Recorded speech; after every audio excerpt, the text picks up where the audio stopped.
Hey guys, welcome to my art world. Beginners help ಆಗಲಿ ಅನ್ನೋ ದೃಷ್ಟಿಯಿಂದ ಗ್ರೀಡ್ ಮೆಥಡನ್ನು ಯೂಸ್ ಮಾಡಿಬಿಟ್ಟು ಡ್ರಾಯಿಂಗ್ ಹೇಗೆ ಮಾಡೋದು ಅಂಥೇಳಿ ಸುಮಾರು ವಿಡಿಯೋದಲ್ಲಿ ನಾನು ತೋರಿಸಿದ್ದೀನಿ. ಇವತ್ತಿನ ವಿಡಿಯೋದಲ್ಲಿ ಫ್ರೀ ಹ್ಯಾಂಡಲ್ಲಿ ಹೇಗೆ ಡ್ರಾಯಿಂಗ್ ಮಾಡೋದು ಅಂತೇಳ್ಬಿಟ್ಟು ನಾನು ಈ ವಿಡಿಯೋದಲ್ಲಿ ತೋರಿಸ್ತಾ ಇದ್ದೀನಿ. ಸೆಂಟಿಮೀಟ್ರ್ ಗೊತ್ತಾಗಲಿ ಅನ್ನೋ ದೃಷ್ಟಿಯಿಂದ ಮಾತ್ರ ನಾನಿಲ್ಲಿ ಸ್ಕೇಲನ್ನು ಯೂಸ್ ಮಾಡಿಬಿಟ್ಟು ನಿಮಗೆ ತೋರಿಸ್ತಿದ್ದೀನಿ. ನೋಡಿ, ಈಕ್ವಲ್ ಆಗಿ ಇರೋ ಹಾಗೆ ಒಂದು 4 ಪಾಯಿಂಟನ್ನು ಇಟ್ಕೊಂಡ್ಬಿಟ್ಟು ಅದನ್ನ ಲೈನ್ಸ್ಗಳನ್ನು ಹಾಕ್ಕೊಳ್ಳಿ. ಈ ಲೈನಲ್ಲಿ ಸೆಕೆಂಡ್ ಲೈನಲ್ಲಿ ನಮಗೆ ಕಣ್ಣು ಬರುತ್ತೆ. ಸೆಕೆಂಡ್ ಲೈನನ್ನು ನಾವು 3 ಪಾರ್ಟಾಗಿ ಡಿವೈಡ್ ಮಾಡ್ಕೊಳ್ಳೋಣ. ಇಲ್ಲಿ ನಾನು ಕಣ್ಣು ಮತ್ತು ಮೂಗು ಎಲ್ಲೆಲ್ಲಿ ಬರುತ್ತೆ ಅಂಥೇಳಿ ಮಾರ್ಕ್ ಮಾಡ್ಕೊಳ್ತಾ ಇದ್ದೀನಿ. ಇಷ್ಟು ಬೇಸಿಕ್ಕಾಗಿ ಮಾರ್ಕ್ ಮಾಡಿಕೊಂಡ್ರೆ ಸಾಕು.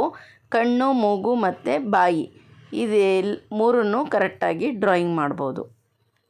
ಇದನ್ನು 3 ಪಾರ್ಟಾಗಿ ಯಾಕೆ ಡಿವೈಡ್ ಮಾಡ್ಕೊಂಡಿದ್ದೀನಿ ಅಂದರೆ 2 ಪಾರ್ಟಲ್ಲಿ ಕಣ್ಣು ಬರುತ್ತೆ, ಮಧ್ಯದ ಗ್ಯಾಪು 1 ಕಣ್ಣಾಗೋಷ್ಟು ಗ್ಯಾಪು ಮಧ್ಯೆ ಇರುತ್ತೆ. ಹಾಗಾಗಿ ಇದನ್ನು 3 ಪಾರ್ಟಾಗಿ ಡಿವೈಡ್ ಮಾಡ್ಕೊಂಡಿದ್ದೆ. ಈ ವಿಡಿಯೋ ನಿಮಗೆ ಇಷ್ಟ ಆಗಿದ್ದರೆ ಲೈಕ್ ಮಾಡಿ, ಶೇರ್ ಮಾಡಿ, ಮತ್ತು ಏನಾದರೂ ಕ್ವಶನ್ಸ್ ಇದ್ದರೆ ಕಮೆಂಟ್ ಮಾಡಿ ಕೇಳಿ.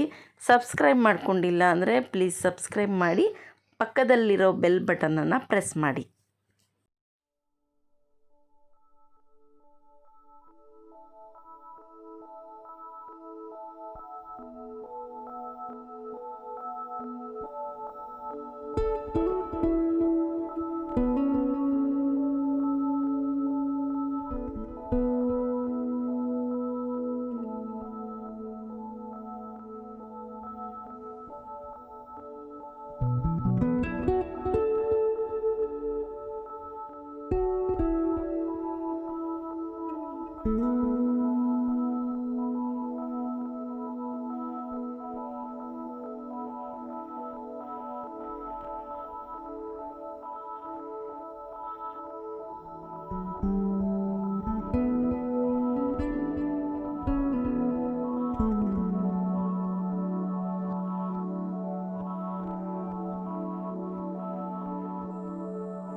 ಫೇಸ್ ಫುಲ್ ಕಂಪ್ಲೀಟ್ ಆಯಿತು.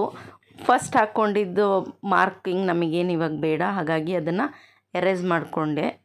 ಇದಾದಮೇಲೆ ಸ್ವಲ್ಪ ಶೇಡಿಂಗ್ ಮಾಡ್ಕೊಳ್ತಾ ಇದ್ದೀನಿ. ಶೇಡಿಂಗ್ ಪಾರ್ಟನ್ನು ನಾನು ಇದರಲ್ಲಿ ತುಂಬ ಡೀಟೇಲಾಗಿ ಮಾಡಿಲ್ಲ. ನಾನು ಇದರಲ್ಲಿ ಫ್ರೀ ಹ್ಯಾಂಡಲ್ಲಿ ಹೇಗೆ ಔಟ್ಲೈನ್ ಹಾಕ್ಬೋದು ಅನ್ನೋದನ್ನು ಮಾತ್ರ ಹೇಳಿದ್ದೀನಿ. ಹಾಗಾಗಿ ಶೇಡಿಂಗೇನು ನಾನು ಪ್ರಿಫರೆನ್ಸ್ ಕೊಟ್ಟಿಲ್ಲ.